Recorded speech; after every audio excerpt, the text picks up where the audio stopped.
Now look at the connection between the ionization energy potentials and the periodic table. Notice that in the first row we have hydrogen and helium, and that gives me 2 electrons. Okay, we saw the same thing on the Bohr model.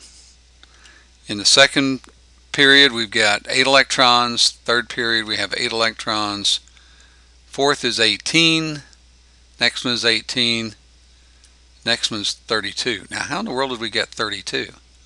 Well, notice how this number increases, 55, 56, 57, and jumps to 72. Well, what's not showing down here are the rare earth metals. And so it jumps down to cerium, all the way over to ruthenium, and then back up to hafnium, and finishes out the row. So in that case, we actually end up with 32 electrons in the period that starts with cesium. Now the catch is that there are a lot of limitations to the Bohr model. For one thing, it only works for hydrogen. But there's a very, very important reason why we study the Bohr model. Even though with all of its limitations, it has one major overriding fact. And that is, it tells us that electrons are found only in certain discrete energy levels. And they can only change energy levels when they either gain or lose an electron. So the bottom line is the Bohr model brings to us the most important part of any of the modern atomic theories, and that is electrons can exist in only certain discrete energy levels. So let's continue on this. Let's take again a look at the second period. We've got 8 electrons filling the second energy level. Tell me again why the ionization energy increases along a period. It has to do with the number of protons. As the number of protons increase and the distance to the electrons stays relatively constant, then the effective nuclear charge is increasing. The increasing force of attraction means that it takes more and more energy to remove that electron. But here's something interesting. What I refer to as little blips in the ionization energy. You'll notice when we get to beryllium and then to boron, the ionization energy goes down. Then it goes back up again till it gets to nitrogen. It goes down for oxygen and then increases again. And we see the same thing echoed in the next period. Magnesium to aluminum drops, from phosphorus to sulfur, drops just a little bit, and then increases again. What would account for those anomalies in the ionization energy? One idea is that there are actually 2 energy levels very, very close together. And these 2 energy levels are close together, then lithium's electron and the beryllium's electron, the second and third electrons, go into the lower of the 2 closely spaced ionization energies. Okay, then when we go to boron, the next electron would go into the slightly higher energy level. And since it goes into a higher energy level, then it takes less additional energy to remove it, and so the ionization energy goes down. So we have 2 electrons in the lower sublevel, we'll call those a sublevel, and we have 6 electrons in the higher sublevel. And we could see the same thing being repeated in the next period.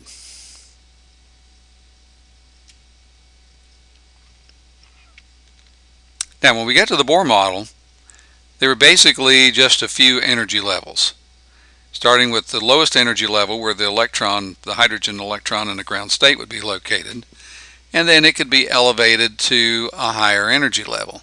And we found, we just drew 4 here, but it go up to 7 or 8 even. The idea is that when electrons get elevated to higher energy levels, then we found when looking at the atomic spectra for hydrogen that when an electron goes from a higher energy level down to a lower energy level, it gives off some energy.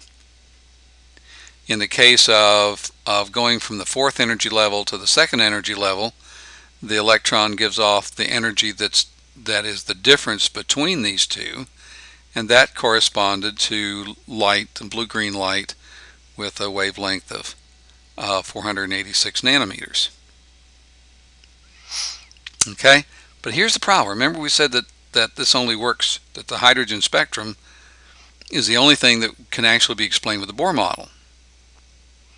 So what we need is a little bit more complex model. Now, when we start dealing with multi-electron systems, then we need to be able to work with more energy levels. Now, one of the things that came from the Bohr model is this idea of the principal quantum number. The principal quantum number, when we get into the quantum mechanical model of the atom, the principal quantum number corresponded to the old Bohr orbit number. The expression 2n squared, though, gives me the number of electrons that we could find at the nth energy level. So when n is equal to 1, 2n squared is equal to 2. When n is equal to 2, 2n squared is equal to 8. When n is equal to 3, 2n squared is 18. When n is equal to 4, it's 32. Now if you remember, 2, 8, 18, and 32 are some pretty familiar numbers. They're also echoed on the periodic table. But here's the catch. On the Bohr model, there are 8 electrons in the third period. According to this, there should be 18. So where are the other 10 electrons?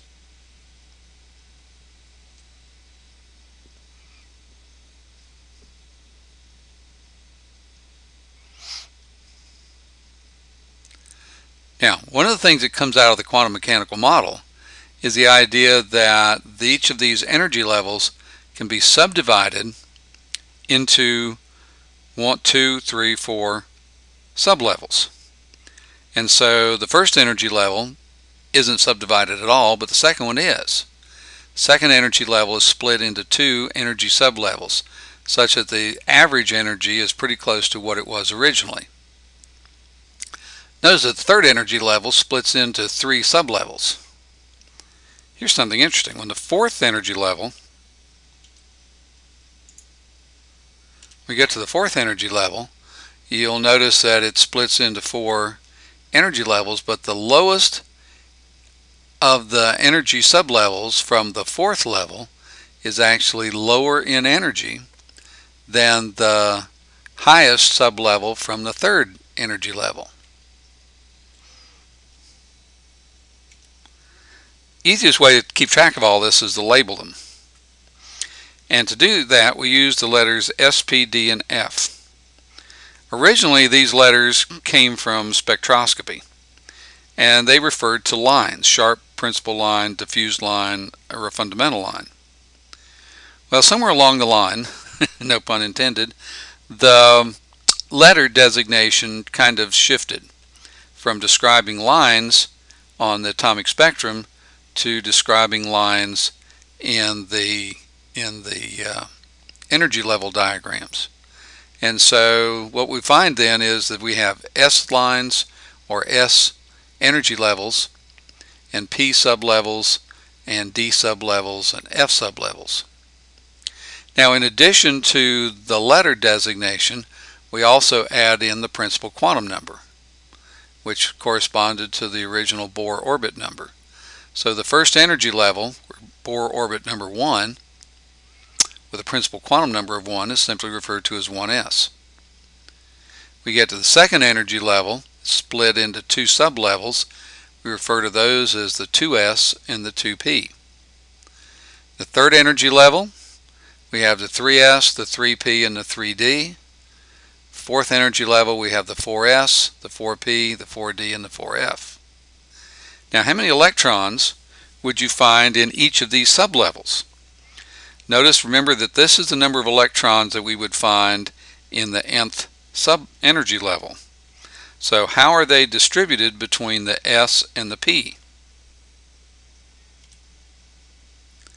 Well, what we find is that the S sublevel has 2 electrons. Remember, the first energy level had 2 electrons, and so it corresponds to the 1s, so it has 2. If we continue with that theme, we get 2 electrons in the 2s. Since there's a grand total of 8, that must mean that there's 6 in a p. So a p sublevel has 6 electrons. So if we move up here, we have 2 electrons in an s, 6 electrons in a p. That's a grand total of 8. But remember, we can have 18 electrons in the third energy level. So that must mean that the d sublevel, the 3d, has 10 electrons. So we have 10 electrons in the d sublevel. This is also going to answer that question that we posed earlier, what happened to the other 10 electrons? Turns out they're in the 3d sublevel. When we get to the fourth energy level, we've got 32 electrons to worry about. Of course, we have 2 in an s, and we have 6 in the p and 10 in the d. So if we add all that up and subtract it from 32, we get 14. So an f sublevel has 14 electrons. Now, all of this comes back to the periodic table, and what it does is to give us the shape of the periodic table. The periodic table has the shape it does because of the sublevels. The first 2 columns of the periodic table, the outermost electron is in an s sublevel. If you jump over here and we look at the p part of the periodic table, that means the outermost electron is in a p sublevel. If you're a transition metal, your outermost electron is in a d sublevel. And if you're a rare earth metal, your outermost electron is in the f sublevel. So again, how does that connect to the number of electrons? In the s we have 2, in the p we have 6, in the d we have 10, and in the f we have 14. So the bottom line is the periodic table is the shape that it is because of the sublevels.